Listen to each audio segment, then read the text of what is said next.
having this little hobby farm sanctuary, whatever you want to call it, half our animals, we got, half of them came different directions. These two goats we had, Peaches, the mother of these babies, and her son Bruno, which isn't on the internet. They both came about 5 or 6 years ago. They had horns, which is not that. Many people debud them. It's called take their horns off for good reasons. They can push other goats around. They get caught in wire. Lots of things can happen. But these guys had their horns. They were big horns, and I really liked it a lot. Now the two surviving babies, and all the babies that she had before, and the one died immediately, and then Coco, 3 weeks later, who is in the videos, of course, and then they weren't born with that. I forgot there's a name for it, but they weren't born with the ability to have horns. So, but Peaches and her beautiful long horns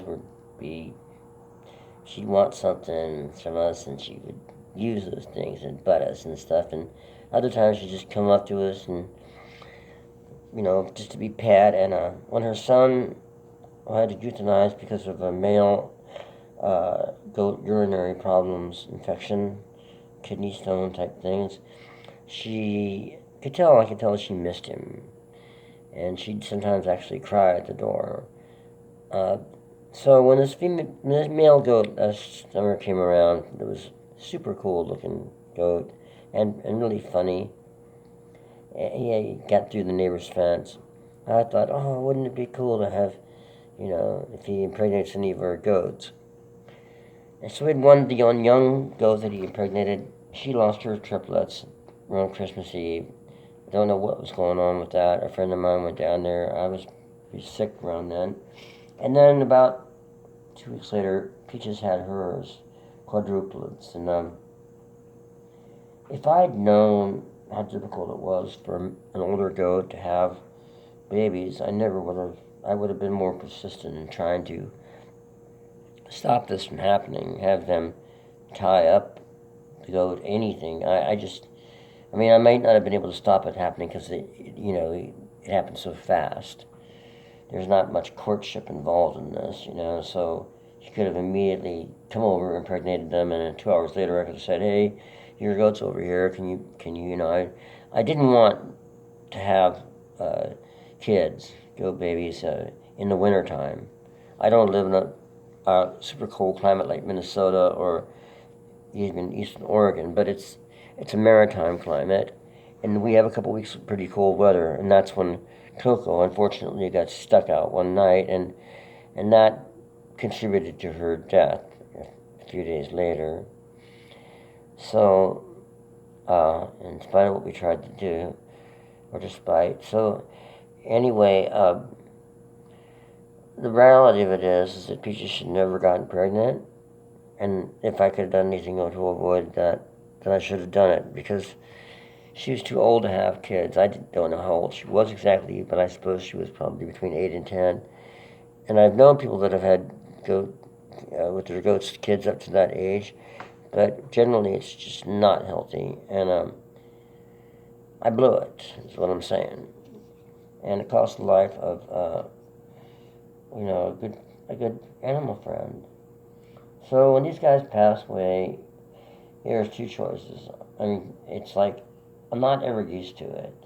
And the vet people told me they're not ever used to it, in spite of how many euthanasias they have to do a week. But I don't know why.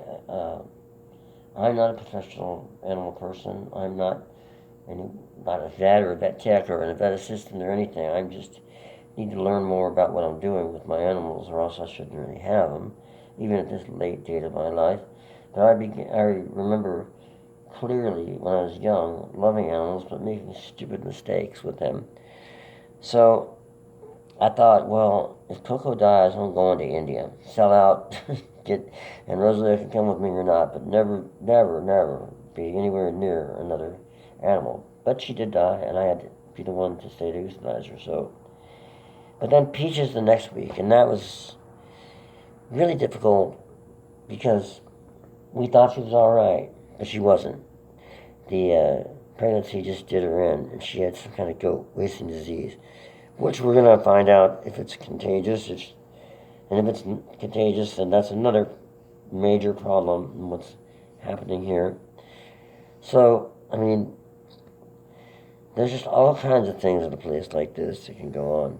It's one thing to have like 2 or 3 birds, but I mean, this is a very small time type rescue sanctuary, and we spend our own money. And there is somewhere, however, in the description, I think at the beginning, or my YouTube description, where if anybody's interested, they can contribute anything towards our little sanctuary, and the music I'm trying to do and the teaching.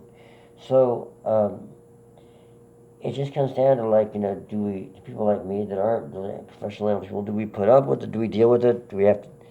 Every day I go out and I wonder who's going to die or who's gone. We have a couple pheasants, 10 ducks, and 2 ducks wound up in one duck was chasing another duck, wound up in a roll of wire. Didn't know, thought they'd run away, thought they'd gotten out. A guy here working here found them in the wire. Not very nice. Got stuck in the wire. What a hellacious way to die. So there's all kinds of ways they can get killed around here. But there's also the flip side of it is that we build really cool aviaries and parrots that generally live in small cages, like the ones that are in the house with Herbie and Carolina and Cherie for the moment. They can be out in those aviaries, and they've got a relatively large amount of space. It ain't the wild, and it's not 2 acres or 1 acre or even 1/10 of an acre, but it's pretty big, and they can fly around in there. So it just comes down to, do I want to deal with this, or do I not want to deal with it? And do I deal with death the way it should be, understanding the way death is just the other side of life, or do I crawl up into a hole and forget about the whole thing just because I'm older and because I don't want to work harder at trying to get better and trying to understand how things work in a place like this? So this is for you, Peaches.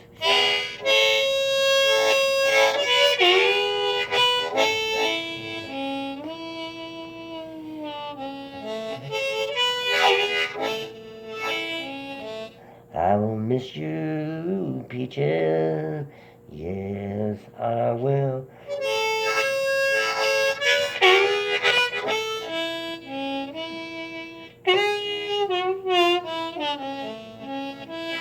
I will miss you, Peaches, each and every day.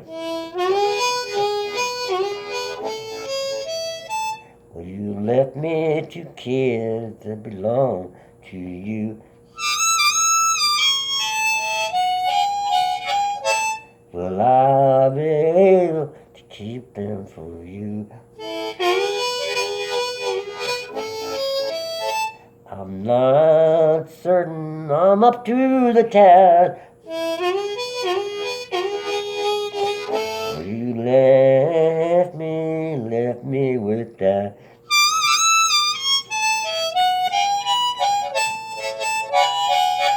But I will try, Peaches, I will try to make you proud of me, since you have died.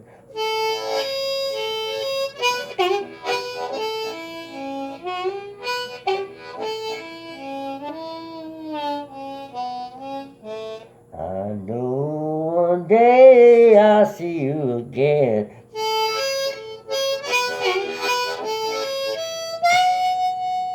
Because that's the way it must end.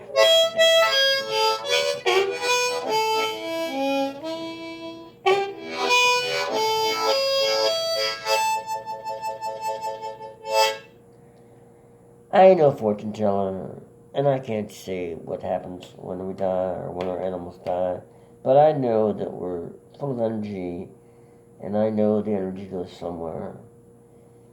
And yeah, this is not a channel about death and dying in it, although sometimes it might seem like it. It's about life and what happens in life, and by accepting the things that we can't change. But there are certain things that happen when you're responsible for somebody else or some animal that could be different if you think further. It could result in them spending more time here. Not that necessarily that's a good thing or a bad thing, it's just an is thing. But when you automatically cut something off from that in life here because you've made a mistake, it's just kind of tough to swallow it. So this is a tough one, but I thank you all for listening, watching, caring about our little sanctuary here and the animals that are around here and the ones that have passed away. None of them I'm not giving any of them away to anybody because I just wanted them to have a permanent home here, and hopefully I can get involved with people that will help create that. Because I don't know exactly what I can do to make that happen alone unless I put it into a sanctuary status. But anyway, I'll figure something out. Have a good morning, evening, night, or day, wherever you're at. So long.